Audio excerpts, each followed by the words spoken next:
Thank you very much, Karen Odonkor, Disability Inclusion Advocate, CEO of Special and Brainy NGO, which provides educational support in all forms for students with developmental disabilities in Ghana. Thank you for joining us on Wellbody, and welcome.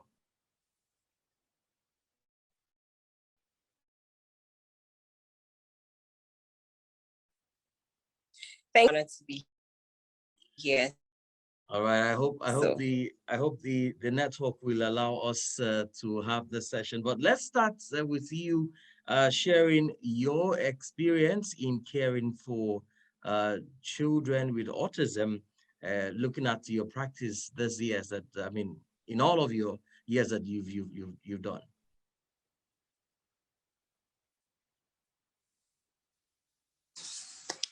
Okay, so my experience.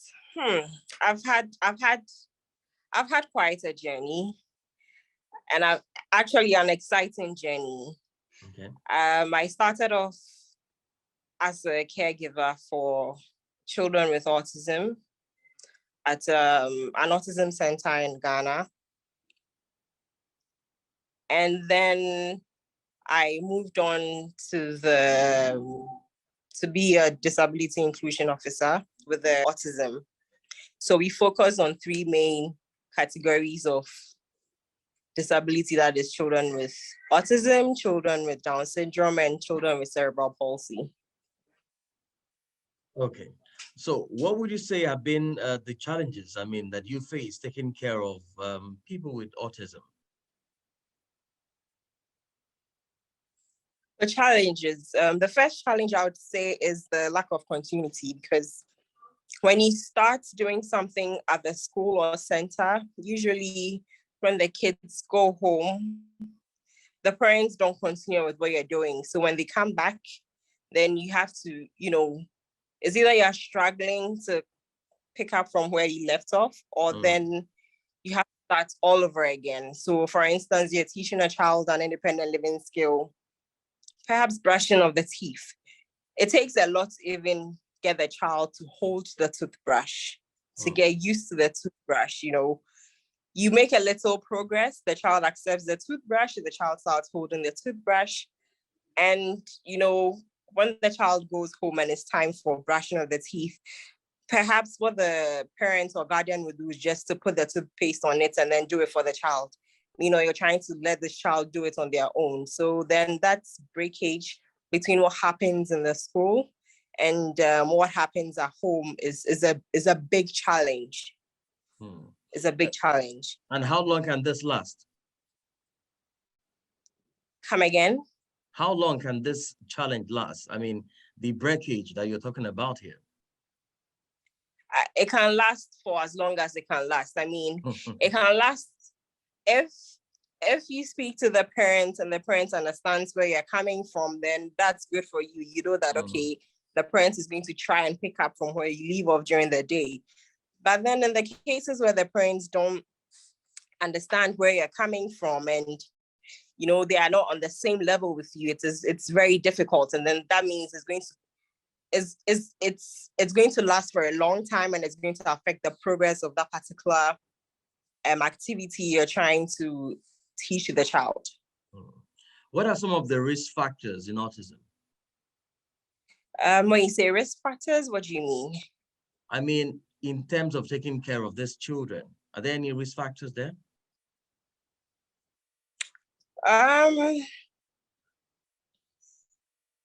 Yes and no. Some institutions provide health insurance for their staff. Some do not provide the health insurance. And, with autism comes tantrums and all that comes with it. So you can go to work one day and then have your child throw a tantrum. And in as much as you're trying to protect yourself and the child from harming him or herself and other people's environment, and you're also trying to protect yourself, things can happen. So there might be a little risk factor there, especially for those who don't have health insurance covering them in those instances.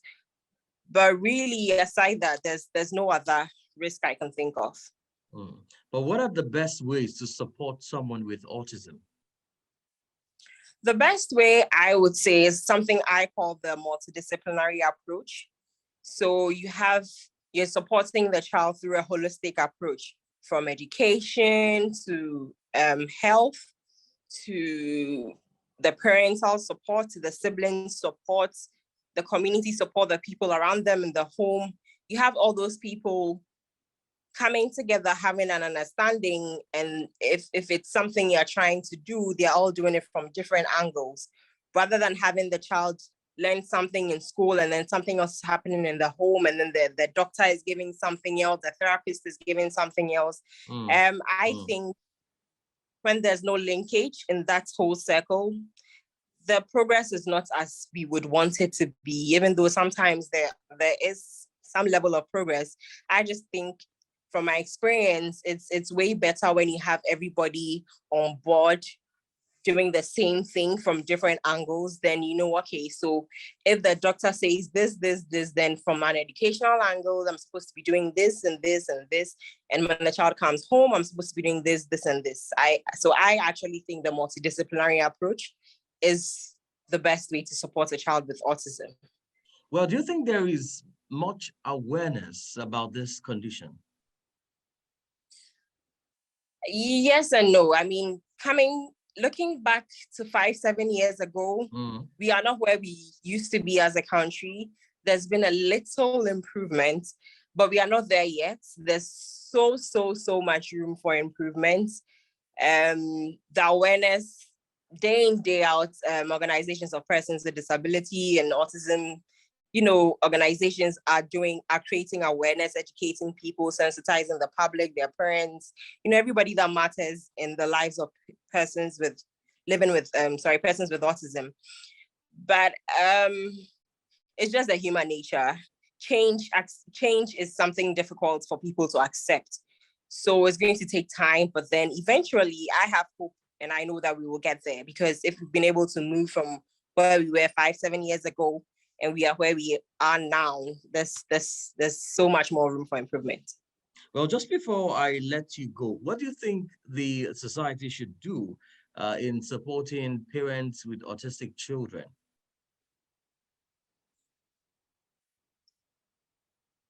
I think they should just understand them, put themselves in their shoes. It's not easy to have a child with autism.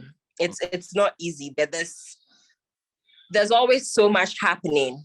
So for you, the outsider, the best you can do is to give the parents that space and the room and the respect to, okay, so the child, you're in public and the child is throwing a tantrum. Instead of you shying away, passing all sorts of comments to the extent of insulting the parents, you can just, if you can't do anything, just keep quiet and stand there and keep all your thoughts and your comments to yourself, because at that point, what the parent is going through. Indeed. Thank you very much, Karen Odonkor, for talking to us. You are a disability inclusion advocate and also CEO of Special and Brainy NGO, which provides educational support in all forms for students with developmental disabilities in Accra, Ghana. Thank you so much for talking to West Africa Democracy Radio. Thank you for having me. Right. Bye.